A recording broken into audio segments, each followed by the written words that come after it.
Bonsoir, bonsoir classe 11. Euh, on va ainsi commencer par, en classe terminale, par le chapitre 1, les mécanismes fondamentaux de la reproduction sexuelle. Alors, c'est le titre du chapitre.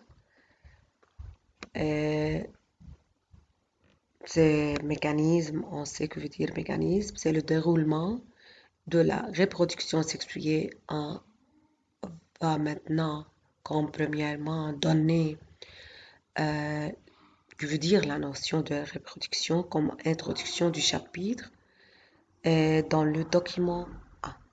Appareil reproducteur, c'est le titre euh, du document 1 du chapitre 1 en classe 12 terminale. Objectif, relever l'importance de la reproduction. Est-ce que la reproduction est importante? On va relever ça dans ce document. Reconnaître les demandes de la reproduction. Et on a déjà en classe précédente, euh, on a su déjà que veut dire mode de reproduction en classe EB7 peut-être. Identifier l'anatomie de l'appareil reproducteur mâle et celui de la femelle. Les trois parties, on a dans ces trois parties de l'appareil reproducteur, on va étudier l'appareil reproducteur, de quoi est-il formé, chaque appareil est formé de quoi. On va étudier dans ce document très important comme base de démarrer vers euh, les informations très détaillées en classe 12 de cet objectif. Voilà, on va copier ça sur notre cahier. On va recopier ça comme très important. Donc, copier ça sur le cahier. Puis, je veux passer à la définition de la reproduction. Que veut dire reproduction? La reproduction est une activité biologique qui augmente le nombre des individus d'une espèce et alors assure sa continuité.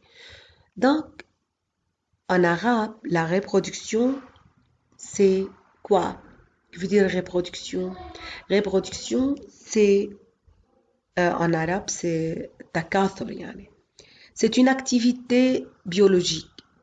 On sait déjà, c'est un acte un acte peut-être sexuel ou non.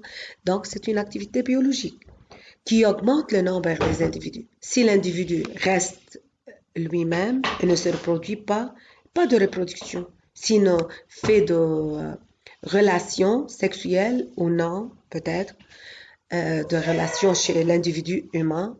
S'il n'y a pas de relation sexuelle, il n'y a pas de reproduction et d'augmentation du nombre des individus. Nous sommes en famille, le père et la mère. Après quelques 9 mois, on devient 3. Après 2 ou 3 peut-être années, on devient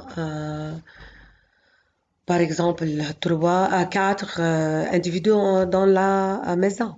Donc, c'est une reproduction d'une même espèce. Que veut dire d'une même espèce? C'est-à-dire, il faut de même espèce humaine, espèce de même, par exemple, chez espèce de la vache, par exemple. Le mâle est le taureau, la vache, c'est la femelle et pas d'autres femelles. Donc, d'une même espèce seulement, qui assure sa continuité. Pour rester, il faut reproduire.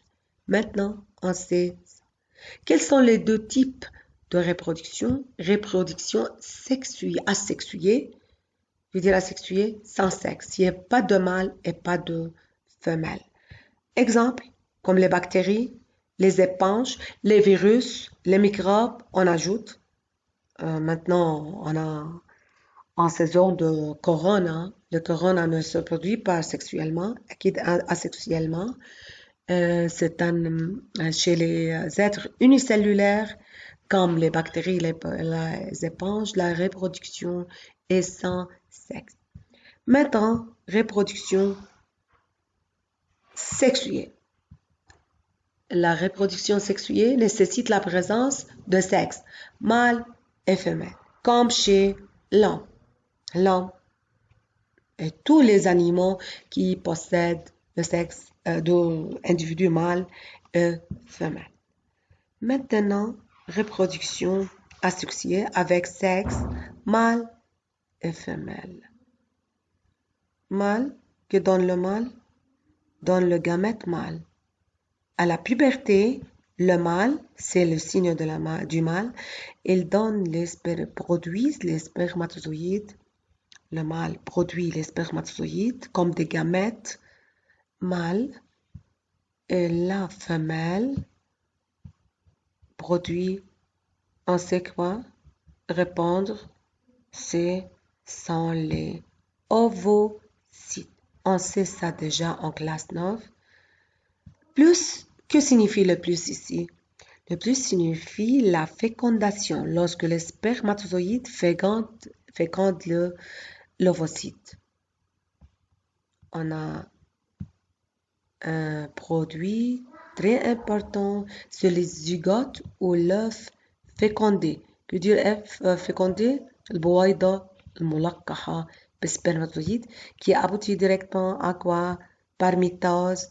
Le fécondé subit plusieurs mitoses pour devenir à la fin de la grossesse فترة الحمل un bon bébé, comme vous voyez. Cette reproduction des spermatozoïdes chez le mâle et des ovocytes chez la femelle nécessite la présence des usines qu'on appelle appareils reproducteurs, d'où le titre du premier document. Donc, les appareils reproducteurs, c'est le titre du document 1 de ce chapitre. Donc, veut dire usine. Maintenant, on sait les usines sont nécessaires pour produire les gamètes. Qui sont, à votre avis? Répondre à cette question. Qui sont les usines? Nommez les usines qui produisent les spermatozoïdes. Bravo, vous savez ça? Ce sont les testicules. Et répondre encore quelles sont les usines qui produisent les ovocytes. Voilà, très bien, ce sont les ovaires chez la femme. Maintenant, ce sont les usines, les usines en général, ce sont les appareils reproducteurs et pas seulement les ovaires et les testicules, ce sont des parties des appareils, des grands appareils, ce sont les appareils reproducteurs, d'où le titre du premier document. Alors, la production de ces gamètes nécessite et pas seulement les ovaires et les testicules, mais un appareil qui fait une coopération avec tous ces organes pour produire l'ovocyte et les spermatozoïdes. Voilà d'où le titre du document 1. C'est l'appareil reproducteur. Avant de commencer, j'arrête ici pour continuer après par une autre vidéo. Au revoir.